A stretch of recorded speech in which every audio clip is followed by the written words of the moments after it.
And I'm like just cracking on him. It was me. That day, bro, I came home and it was gone, man. Oh, wow, you shaved it all off, huh? That was it. Yeah, man. I mean, it was like I was holding on to a fantasy, bro. Mm. It was fine because front facing, you couldn't see anything. Mine was everybody's. If you have like those places on your head, if you're a man, you know that it happens in different places. So I Hmm. didn't have the George Jefferson effect. It wasn't in the front and the middle where I looked like Bozo or something. Mine was like it was a rectangular sunroof that would not close. Oh, wow. So Oh, you're wow. lucky. You still have a comb. You got a brush. I don't have those problems. Yeah, my hair's still thick, actually. Yeah, Uh, man. Yeah, so, but your dad's is too. yeah, my dad is. Yeah, absolutely. Very gray and really long and thick. Yeah, man, your dad looks like Frederick Douglass, and I mean that in a complimentary way. He does when you think He about it. does. Absolutely. Am I kidding? No, you're not kidding. We call him Frederick Douglass. I didn't even know. You Absolutely. know, his dad is like so distinguished looking, man. I mean, if he just broke into, so this is what does the 4th of July mean to the Negro? But my brother had the same problem you did, though. That's why he went bald. Oh man, see, I don't know what that's about, man. It just like hits different people in different ways. So hey, so anyway, we're just here with a little bit of early morning banter, trying to get everything flowing here this morning. The person on the other side of on the other side of this conversation who has hair, is the fortunate one is Bishop Dwayne David Royster. And the really cool, smooth, bald dude is the Reverend Dr. Mark Kelly Tyler. Yeah, and the person who doesn't, the one thing she never has to worry about, despite of the weather she has to endure driving, is going bald. Kwesa. Good morning. Good morning, Kwesa. How was your ride in today? Not bad. It's a little chillier than I thought. I know the temperature is supposed to be going up, but I had frost and stuff on my car. I was like, oh man, I didn't want to deal with this. But easy ride in, nothing to really worry about. I didn't see any ice or anything crazy, so good ride in. Awesome. Awesome. Thank you for giving us the weather and traffic. You're welcome. Oh boy, yeah, I'm trying to tell you, it's going to be nice today, up into the Yep. 50s. Mm, very nice. Yeah, Take a so nice walk out. Almost make you feel like you want to put a pair of shorts on. No, just kidding. We're not white. it's going to be that warm today, bro. That's the one thing. That 400 years has not changed that. Absolutely. 400 years out of the motherland has not changed that. That cold weather is still cold. It's brutal. Brutal, brutal, brutal. So, my good brother, we are on Facebook Live, up and running, YouTube Live. This is the Power Hour, brought to you by Power Interfaith. And I'm glad to see all of you all do like I'm about to do right now. Hit the share button. Send this out to your friends and to your family on your social media. Invite them into the conversation. We're also on 900 AM, 96.1 FM in the city of Philadelphia. You can also download the app. That's actually my preference. I would say if you're really looking for a way to stay in touch, download the app because then you can take the show, you can take the station with you everywhere, all throughout the day. I mean, if you like this show, you'll love the rest of the day. I mean, a ton of opinionated hosts and hostesses that will carry you up until the evening from 6 a.m. till you don't want to hear anything else again. And you will have it all covered. Trust me, you will be happy and blessed. So, glad to see folk online like Bernita, Gary, Kenrick. Glad to see Ed and George, Kathleen, Sheriff Bilal, and Mabel, and others who are coming in. Shout us out this morning. Boy, oh boy. Can we say Sheriff Bilal is Women's History Month as well? She is. Yes, absolutely. Couple of times. Absolutely. If I'm not mistaken, so Sheriff Bilal, correct me if I'm wrong, but you were probably the first woman president of the Guardian Civic League. Yep. Which was initially started out as like the Black Police Union in Philly, but it's now Other people joined, if I'm not mistaken, but also the first woman, first black woman, first Muslim woman to serve as the sheriff of Nottingham. I mean, of Philadelphia County. Mm-hmm. I've been saying to her ever since I've known her. Man, let me tell you, she is like a major activist. And we appreciate her and all that she has done. And now she's in the sheriff's office. And so glad to see her this morning. And, bro, Yes. also, since this is Women's Month, shout out to Joni Crenshaw. You don't even know that name, do you? I do not know that name. That's all right. Unless you like follow SEC women's basketball, you probably would not. But she is the sister of Jonas Crenshaw, the minister of music at Mother Bethel AME Church. Mm-hmm. She is the head coach of the women's basketball team at the University of Georgia. Okay. And she's been recognized this year as the SEC Coach of the Year. Okay. Wow. Yeah. Young, man, young. She's on her way. That's actually, I mean, this has been a hard year for sports teams, right? So I can't imagine playing sports. Well, this is where you really get down. So I know sports is not my thing, but let me just say this, right? This is sort of like playing sports without a crowd is like black preachers trying to preach without a congregation in front of them, right? The crowd actually adds to your ability to do what you do. Now, the difference is that it really lets you get back to the love of the game. You either play because you love it, or if you're doing it for for the fan admiration and all that other stuff, it kind of goes out the window. But it's a change in culture. I mean, how many of our colleagues that struggled when we first went virtual because they didn't have anybody saying amen. They didn't have the response that was coming. Touch your neighbor. Touch your neighbor. Right. How are you going to touch your neighbor? There's nobody in the room with you. But how many sports teams also struggle because there was not the audience response, the stadium response that they're normally accustomed to, that kind of hypes them up, gets the adrenaline flowing, gets them feeling good and pumping fists and doing all that other stuff. So, a big shout out to college coaches and, other coaches. My nephew plays basketball. He is the son of my very attractive single sister, because that's how I have to define her when I'm on the air. She only gave me permission to say that my very attractive single sister they Facebook Live their basketball games because nobody's allowed to be there except parents that are actively coaching the team. Wow. So, that's got to be hard, right? I mean, that's because you want your parents there, it makes you feel better, you got people watching, they're cheering you on, and you don't have that in this moment. So, thankfully, and hopefully as we get more vaccines into people's arms, we'll be able to get back to that. But it'll be different even going back into spaces where you have large crowds and you have people talking back to you. Yeah, I mean, listen, and let's not be fooled. COVID, as one medical professional said, I can't think of who it was, but it wasn't Fauci, but someone else who's pretty high up, I think, with the CDC. Statement that they made yesterday is that, look, when you talk about COVID in America, COVID is in control. Mm-hmm. Period. We, for all of the talk that, we've mastered this, it's kind of startling that in places like Texas, and I don't know anybody would trust the government in Texas.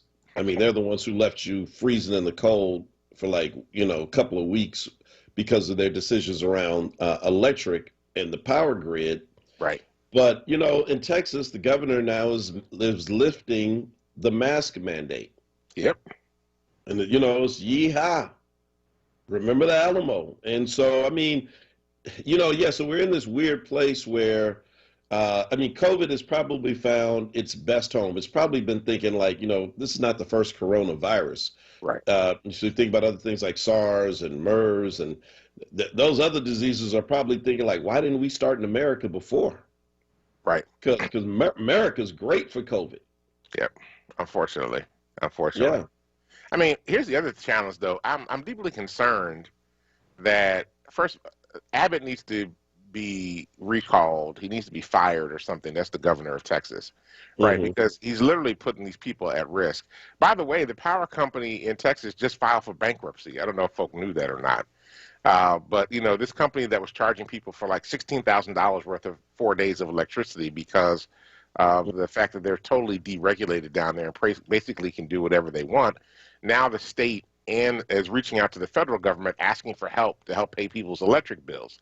How about the state regulate their own power company and get them on the grid so that this would not have been a problem in the first place? But there's not only I think it's Texas and Mississippi that are lifting their mask mandates, but there's a new form of the variant. Well, there's one of the variants, not new. It's one of the variants is coming out of Brazil, which is actually going to hit the South probably quicker than it does the North. So why would you? And even I mean, even as I'm listening to Commissioner Farley, Health Commissioner Farley and Governor Wolf, who are about to open things back up because the numbers are going down, I'm like, whoa, wait a minute. We have these variants. As a matter of fact, the numbers have stalled in Philadelphia in terms of declining. And we have these new variants that are coming in that we know are more virulent at this particular moment and easier to catch. I'm like, how about we hang out here for a minute until we get more people vaccinated and get them prepared? They want to open everything back up, get the economy going.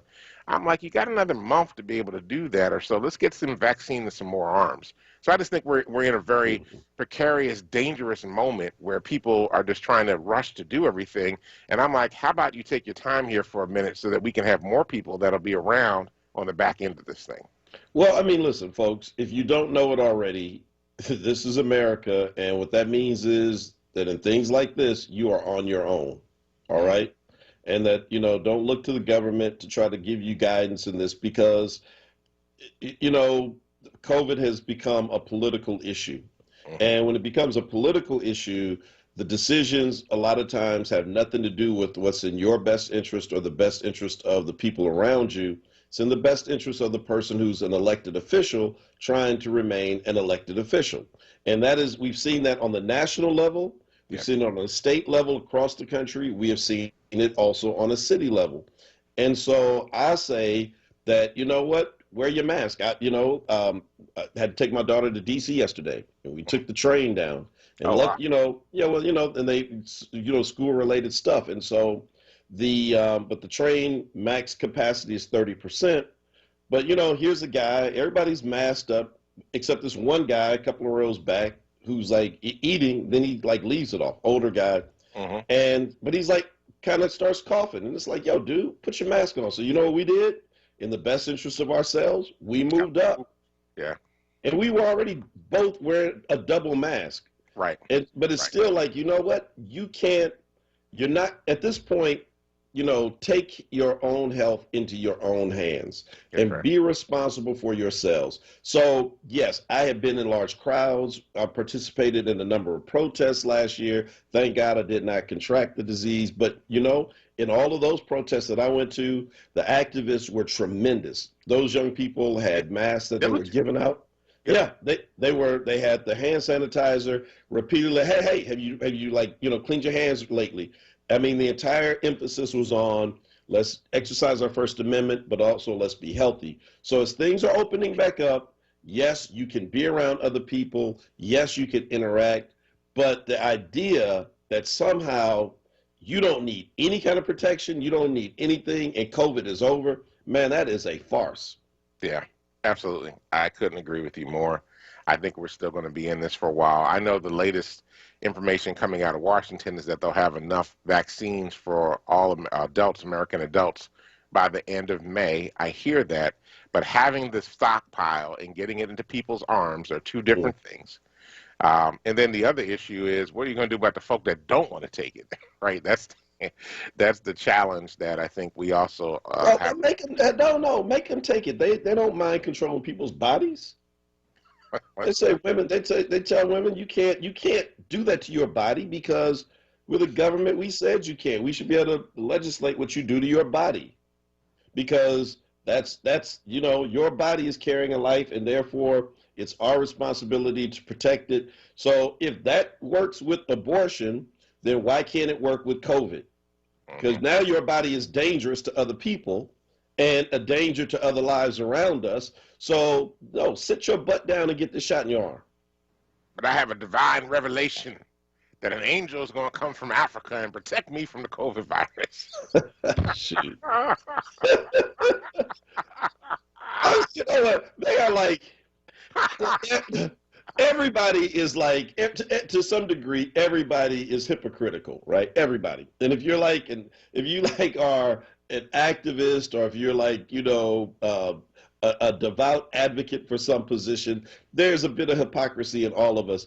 But I swear to you, man, they are like the worst. I mean, conservatives out there, your position like always changes. It's like, blue lives matter. Hey, beat that cop. We got to get in the Capitol. Right. Why are you trying to stop me? I'm like, when you make up your mind, does the government control your body or not? If it doesn't control your body with masks and vaccines, then leave women alone. That's right. Period. There you go. Take up your little folding chair and leave Planned Parenthood, okay? Just put it in the trunk, take it to the shore, and have a nice day. But those are some of the same folks that won't take the vaccine, though, too. Hypocrites. Absolutely. Anyway. Just the worst. Just the worst. I'm sorry, man. They're just like, they just get me. Because it is literally the same people who are the anti-vaxxers and anti-maskers, the ones who have devoted their lives to telling women what to do with their bodies. And the main argument in not doing the mask or the vaccine is what? You can't tell me what to do with my body. Pitiful. Pitiful. All right. Anyway. Yeah, we got to go to break, but Asa Khalif got his shot yesterday. He's still alive. He made it. Kasahu, glad to see you. What's up, Raphael? What's up, Greg Brinkley? Private investigator. What's up, Miss Allen? Kier Bradford, great chief public defender, is in the house. Glad to see Franny and Kanisha. Tawanda is here. She says Trump's America with 3 Ks was perfect for COVID. Calinthia and Connie, Marvin, Regina. Glad to see all of you all. Come on, keep bringing other people in. When we come back on the other side of the break, we're going to have to talk about the late Vernon Jordan and, the late Vernon Jordan, who passed on yesterday or the day before. They said on the 1st, but it was kind of quiet if it was on the 1st, but that sometimes happens. That was Monday, yeah. Yeah. So we'll be right back on the other side of the break. Folks, it's the Power Hour. COVID-19 has highlighted the need for digital equity and internet adoption programs. Comcast's Internet Essentials program is designed to connect families to low-cost, high-speed internet and laptops so students can be ready for anything. Since 2011, Comcast has connected 4 million students from low-income families to the internet through its Internet Essentials program. Learn more about how Internet Essentials is connecting students.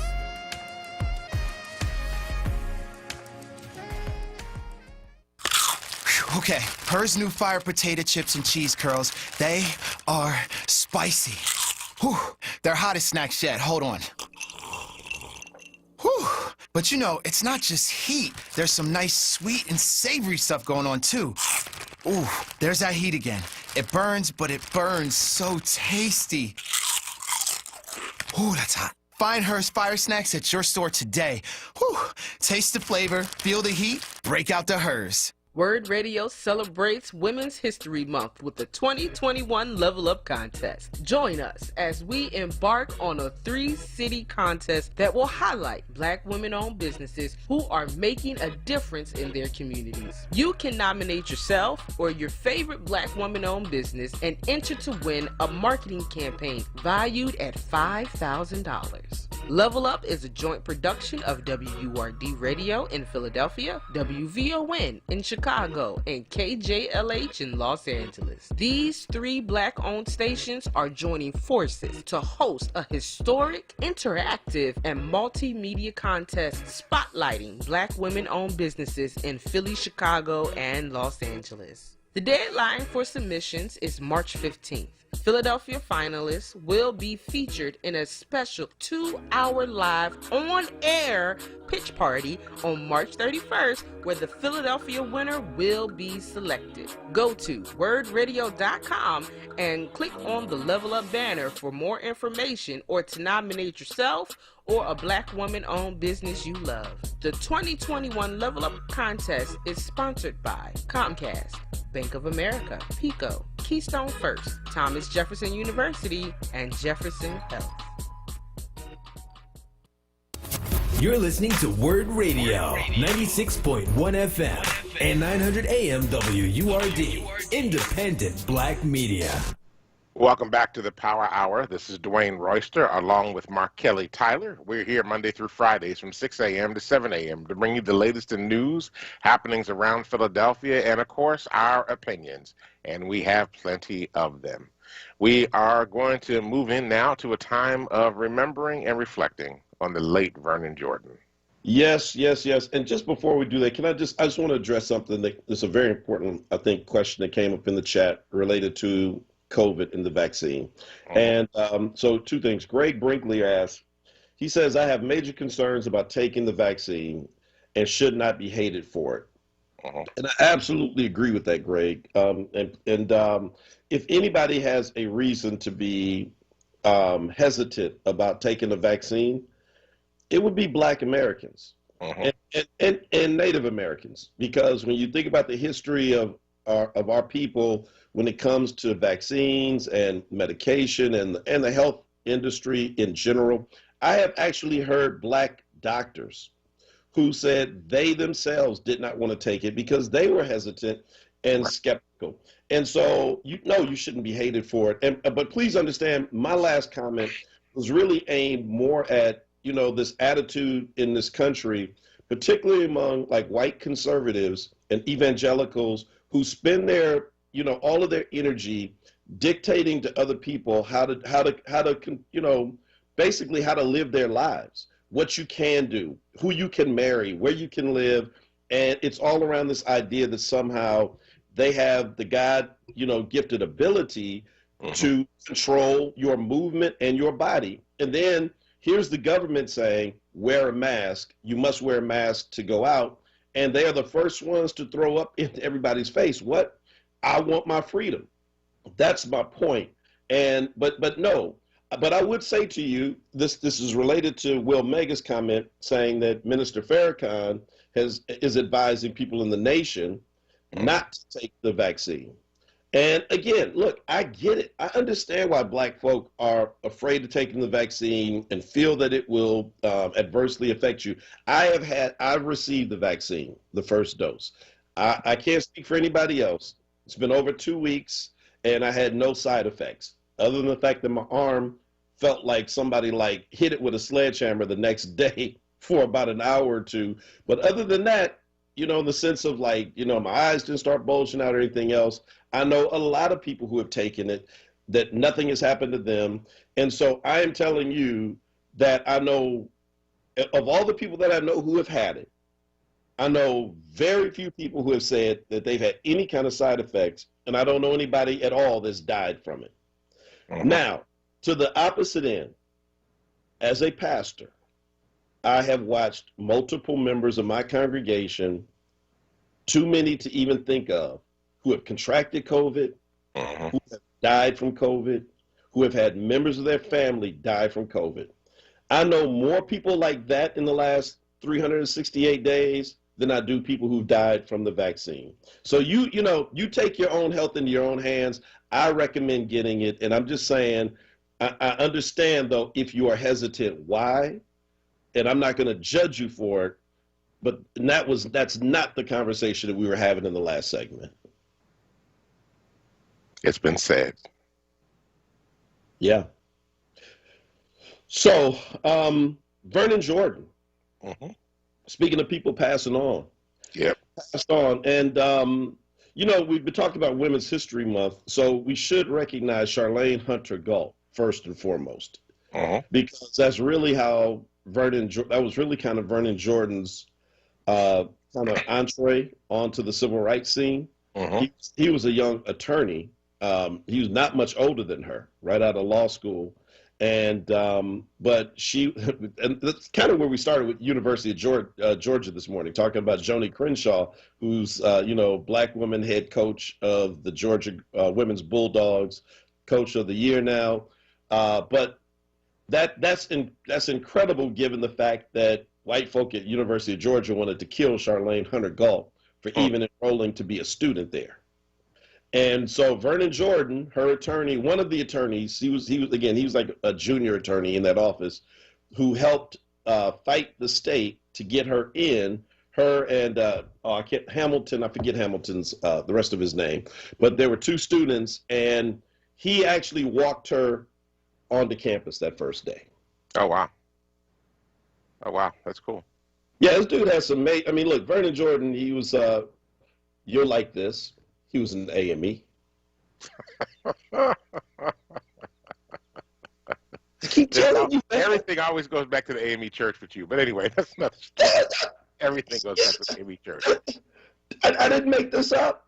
I don't doubt you did not make it up. He belonged to Metropolitan AME Church in Washington, D.C. Our friend Bill Lamar is the pastor. That's right. Absolutely.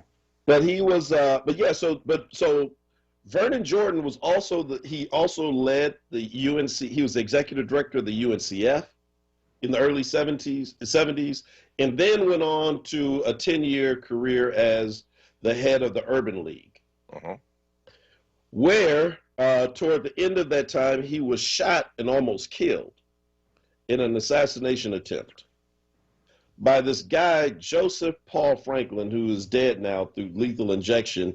He was shot by the same guy who shot Hustler owner Larry Flint. Oh, wow. I didn't know that till literally when I was kind of researching this for this morning.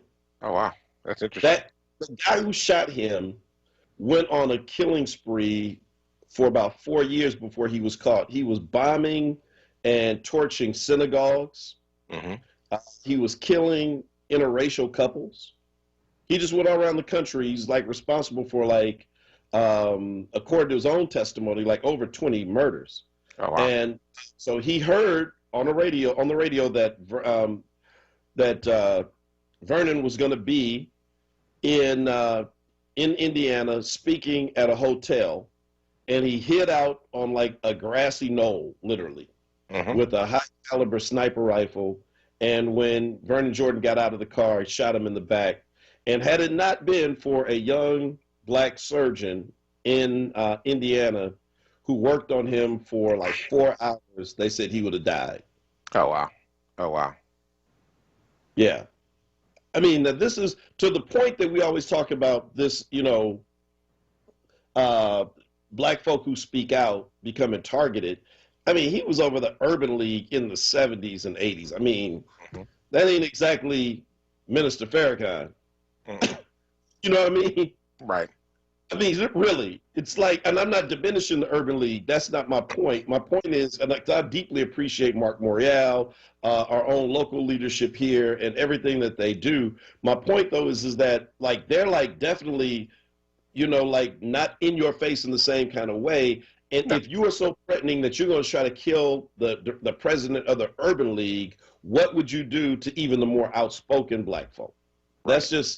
That's my point. Yeah, the New York Times said that the National Urban League was the embodiment of the black establishment.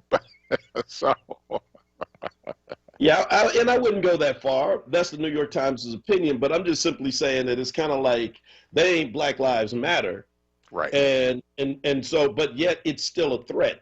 I guess that's really what I'm trying to say, is that any kind of black resistance on any level is so threatening to some people that, that it rises to or stoops to this level, I should say. So Vernon Jordan survived that, but went on to again become a senior advisor to Bill Clinton. Probably looking back on his life, he probably would have said the one thing he would have stayed away from if he could have was any kind of involvement with trying to help Bill Clinton get out of his mess with Monica Lewinsky. Right. Certainly one of the things that that was not a good look, but by and large, when you look at the arc of his career, he did a whole lot to advance the agenda that many of us believe for black folk is necessary in a lot of different places for a guy who grew up poor in Atlanta. Mm-hmm. Yeah, I mean, like I said, when you look at the stuff he did, it's just like, man, I mean, it's an incredible resume. Yeah, I mean, he went so far. His dad was a postal worker. His mom had her own catering company. He used to be the driver for the former mayor of Atlanta, and was the he was the driver for him. And it was actually interesting. He was also the president of the First First National Bank of Atlanta, and it was funny. They talked about the story that when the president of the bank discovered that Vernon could read.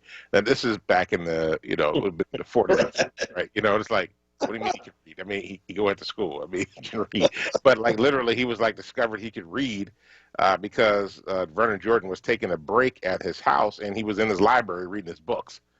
So that was like, that's a really interesting experience there. Yeah. Did you know? Y'all know Vernon can read? I knew he could drive, but I didn't know the boy could read. Yeah, that's a whole nother story in itself. Yeah. But, I mean, look what he did. He went to DePaul University, then went to Howard Law School. Hey, bro, he was the only black student out of 400 in his class at DePaul. Yeah. That's hard. That's hard experience. That's a hard experience. You pledged by yourself. I did. And that was like, I would imagine 8 to 12 weeks at the most, plus the pre-pledging time. But imagine pledging by yourself for 4 years. Yeah, that's a lot. That's a lot. I can't imagine what he went through in that experience. In Indiana. Is DePaul's in Indiana? Yes. Yeah. He was shot in Indiana. You know what else is in Indiana? What's that? Like the Klan headquarters. Yeah, that's what I thought. I was getting ready to say, I think the Klan headquarters is there. Bro, let me tell you, I pastored in Oxford, Ohio, which is right on the border of Indiana. So like about 10 minutes from where we lived, if you went the wrong direction, you were in the backside of Indiana. We went down that road one day. I had never seen so many Confederate flags in my life. I hear you. Leslie was like, I think we went the wrong way. I said, I think you're right. I think we're going to turn around and go back to Ohio. Quickly. Absolutely. Indiana is no joke. Mm-hmm. Yes, he went on to become a star in Raphael's Black Elite. Mm-hmm. Shout out to Vernon Jordan and to the Omegas. He was a member of Omega Psi Phi fraternity. And so shout out to the late Vernon Jordan. He will certainly be missed. I know, I don't know who Bill Clinton going to turn to now, the first friend.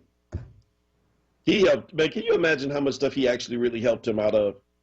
Oh, I'm sure there was he was probably his consigliere, right? He was handling all the business for him. They probably based like Olivia Pope's character on Vernon Jordan. It wouldn't surprise me. He was a fixer. He was a fixer. Yeah. Vernon, it's Bill. I know it's 3 a.m. I got another problem. Mm. Bill, this one gonna cost you. Hey, speaking of GC, what happened, man? Your favorite candidate dropped out, Neera Tanden. Yeah, well, she didn't drop out. She got forced out. And Neera, who was the head of the Center for American Progress, which was a Democratic think tank, she had been very critical in some of her tweets and activities, which I think is terribly hypocritical here. That not of her, but of the Senate, yeah, I get it. of members of the Senate for things that they had done and said. And, she was a liberal. I mean, well, quasi-liberal. I don't think the Center for American Progress is that liberal. It's moderate, but not liberal. But anyway, the folk in the Senate did not want her to get her seat, including Joe Manchin, who, Joe Manchin's really is going to get on my nerves in a minute, senator from West Virginia, who really is a Republican in Democratic clothing. And he refused to do it, but she had criticized Susan Collins and Mitt Romney before, so Mitt Romney and Susan Collins refused to vote for her. If she could have won, she could have got the seat if Romney or Collins was willing to vote for her. Neither one of them were willing to do it. So the White House had to pull back on her nomination, and they're nominating somebody else at this point. Mm-hmm. Yeah.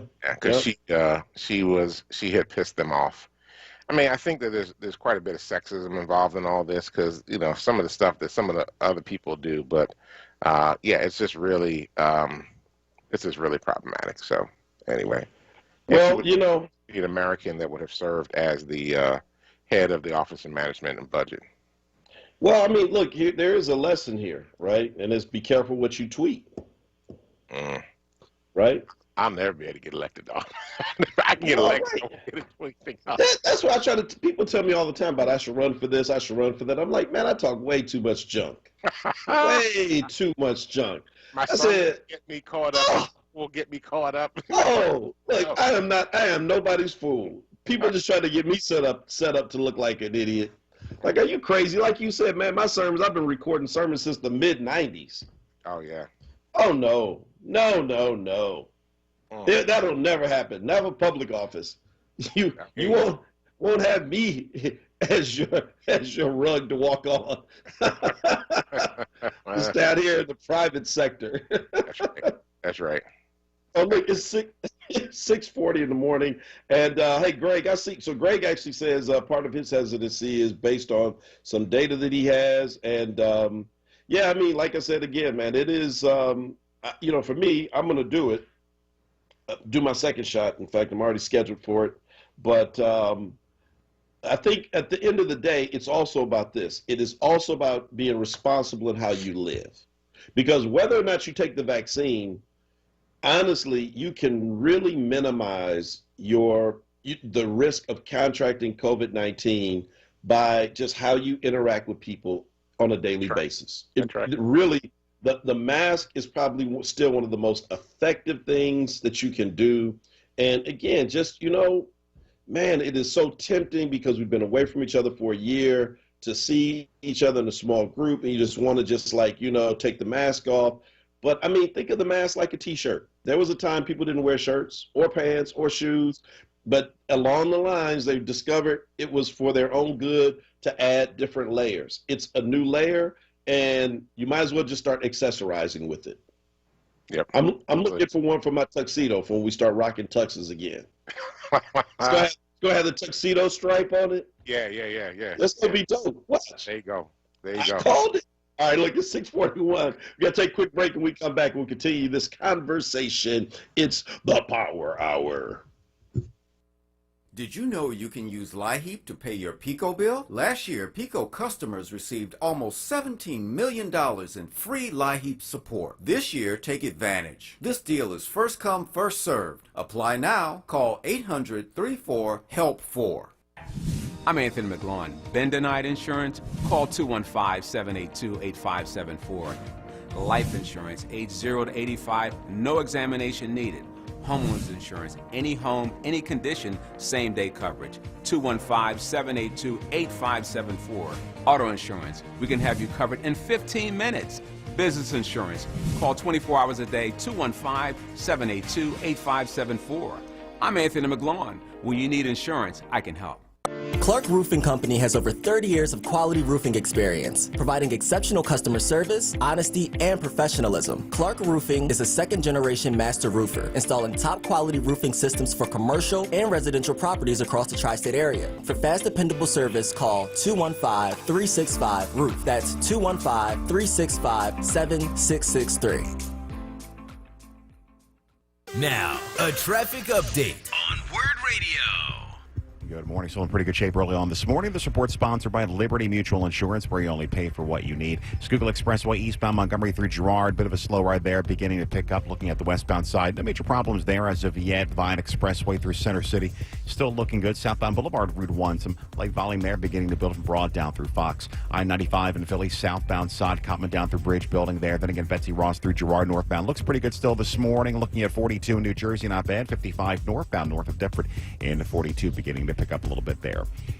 Nobody should have to pay for one-size-fits-all insurance. Liberty Mutual, customize your insurance so you only pay for what you need. Customize and save with Liberty Mutual Insurance. For more traffic information, log on to sigalert.com. Jim Bachman with your Philadelphia area traffic. Now, a WURD weather update. Here's NBC 10 First Alert meteorologist Bill Henley. High pressure moving into the area will give us a nice sunny day today, with temperatures warming from the 30s this morning into the upper 40s by lunchtime and a high of 56 this afternoon. Clear and chilly tonight. A cold front passes through. That brings a chilly breeze through the area on Thursday. 34 the low, 46 the high with partly sunny skies Thursday. Another breezy and chilly day Friday, down to 25 Friday morning, a high of 41 with sunshine in the afternoon. I'm NBC 10 First Alert meteorologist Bill Henley with your most accurate forecast. Count on it.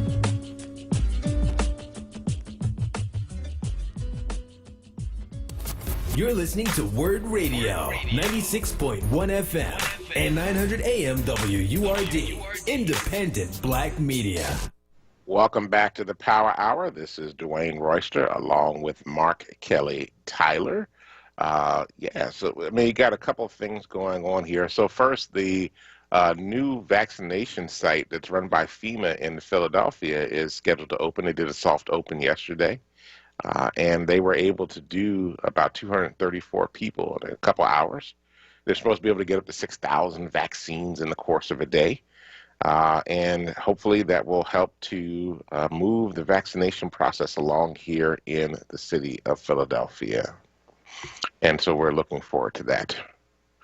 I know I keep coming back to COVID-19, and I probably will keep coming back to COVID-19. We all will. Yes. I mean, somebody asked me last night. They were like, we had a virtual tour. Shout out to the docents at the Historical Society of Mother Bethel, AME, Ann Saunders, our president. They've created a virtual tour of the museum and the church. Nice. Because the tour is like one of our mainstays. We tour for thousands of people every year, AME pilgrims. This is like Mother Bethel for AMEs is literally like the Vatican for Catholics. It is, I'm not trying to, it's Right. our sacred shrine.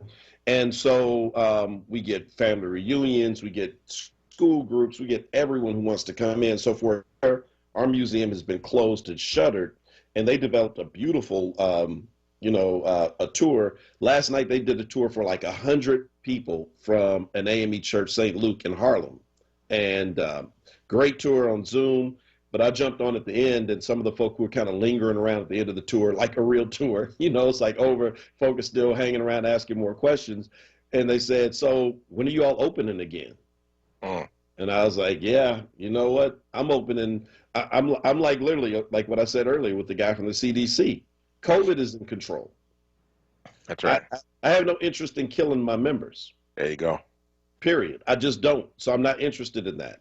And so as long as we can do things like virtual worship and still have hundreds of people participate that way and have thousands of people come through tours, through our doors, and the basic needs are being met, and the other needs that we can't meet that way, we find a different way.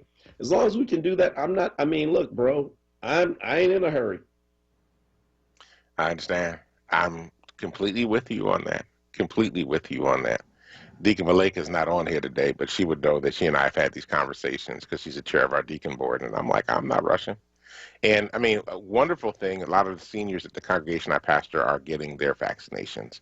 And so it's great. And they're like, we should get together. And I'm like, no, because the young folk have not gotten their shots yet. And that's not happening at this point. So, and it will be a while before many of them are able to get their shots, including me, because I'm still on the waiting list. Right. And see, it's like this. So every place of business and churches and synagogues and masjids and temples are also, there's a business side that, each one has to kind of think about what it is you do.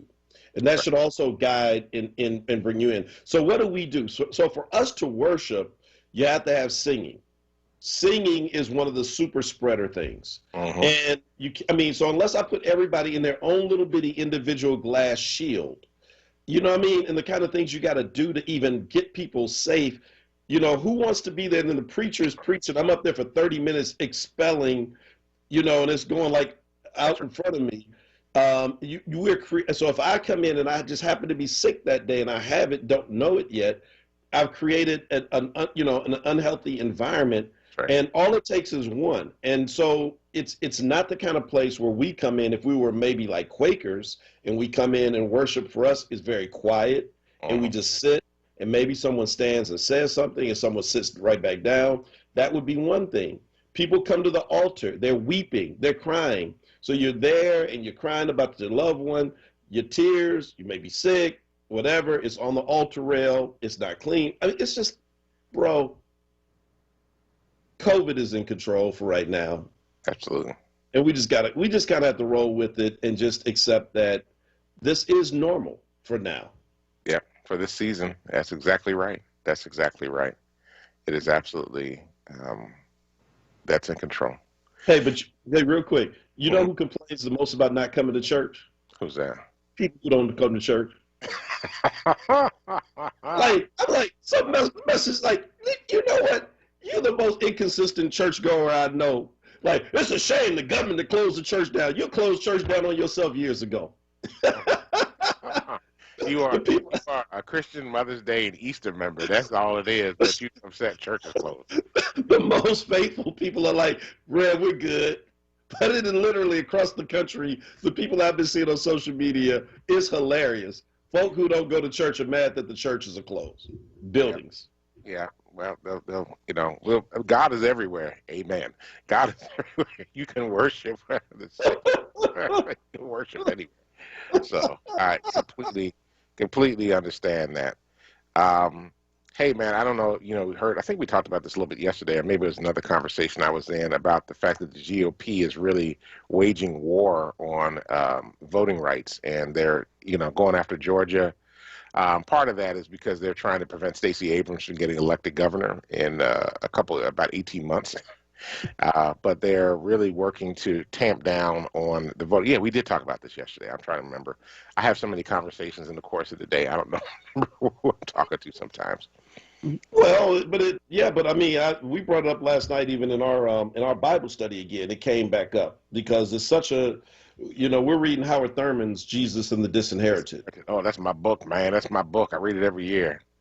Yep. And so we're talking. So we were actually in the chapter last night about fear, and that conversation about what's going on in Georgia came up again. I mean, fear goes both ways: the fear of the people who are oppressed, and then fear of people who benefit from oppressing. Mm-hmm. And yeah, but that certainly came up, man. This is you want to restrict people from voting in America. Mm-hmm. You want to curtail the democratic process in America. Man, I tell you, it's just that just tells you folks that we're on to something. So for people who say voting don't matter, voting ain't never changed nothing, then why the heck do you think all these Republican-led legislatures across the country and those who are in the Congress who are waiting to get back in power and control are trying to do everything in their power to prevent you from voting? Absolutely. Vernon Jordan was shot largely because he was all about trying to get people to vote through the Urban League. Yeah. Right? So if voting didn't matter, they wouldn't work so hard to stop you from having it. Anything the person who wants me not to succeed wants me to not do, it's probably in my best interest to do that and more. That's right. Absolutely. Absolutely. That's why, it's actually interesting when the Black Doctors Consortium did their 24-hour piece at LaCour Center. A lot of folk on that line were white. Mm-hmm. They wanted to get those shots. If they're trying to, I mean, you said it before, but if they're trying to get the shots, you might want to go get the shot. So, just saying. I mean, not that really be the reason, but I'm just saying, right? If they're trying to jump in front of you in line, there's a reason for that. So. Oh, man, that's funny. Rob Garland says what he misses about church is wearing his suit every Sunday. Well, he can wear it when he goes and sits before the Zoom. Hey, man, I'm surprised like suit companies haven't just started selling like a one-piece suit where it's pajama bottoms and a suit top. Pretty much that's what I've been wearing. I'm like a suit. I think I've been in a suit once in the last year. Yeah, I haven't worn a suit. Well, a couple times when we were out of the protests and stuff, I had suits on. But other than that, nah, I'm good. Yeah, I have one with like a clergy shirt and everything. It's like attached to some short pants. You one of those commercials out there, right? I actually have a picture. We went to, I hope Bishop Ingram's not listening. We had our annual conference. That's like our big AME meeting back in May of last year. I went to annual conference. I had shorts on, man. Everything else was fine. I had the part, but it's like, why? I'm going to put on like a whole suit. Nobody's going to see that, right? I'm at home. I'm comfortable. Yes, that's exactly right. Just make sure you got off camera when you stood up. That's all, just to make sure nobody saw you. Hey, I didn't have a cat filter on. That's for sure. Well, that's good. It's good because that would have been. I can't even begin. You would have got put in the. He would have changed your appointment very quickly with you and a cat filter, and you would have been having Easter blip somewhere. Bishop, I'm not a cat.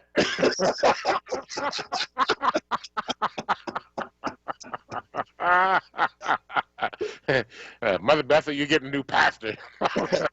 You will not be a cat person. Oh my God. All right, man. Look, I know we're out of time.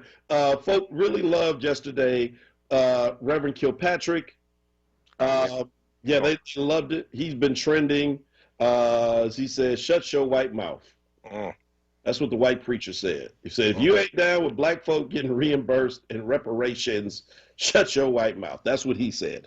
But anyway, we got to get out of here. If you want to do the tour for Mother Bethel, I saw the question in the chat. It is send an email to motherbetheltours@gmail.com. Be happy to give you a tour. And let me know in the chat if you're going to do that, or put in there that you're a WURD listener, and I'll be sure to even try to stop by. Because it's, very easy to jump in meetings. Sometimes I have 3 meetings at one time. You all get your personalized tour with Mark Kelly Tyler. There you go. All good. All right, everybody. Well, thanks for checking us out here on the Power Hour. We'll be back tomorrow morning at 6 a.m. to bring you the latest in news happenings around Philadelphia and, of course, our opinions. Please stay tuned now for Wake Up with WURD with Solomon Jones. And listen, folk, go out. Change the damn world, because if you don't, nobody else will. Peace.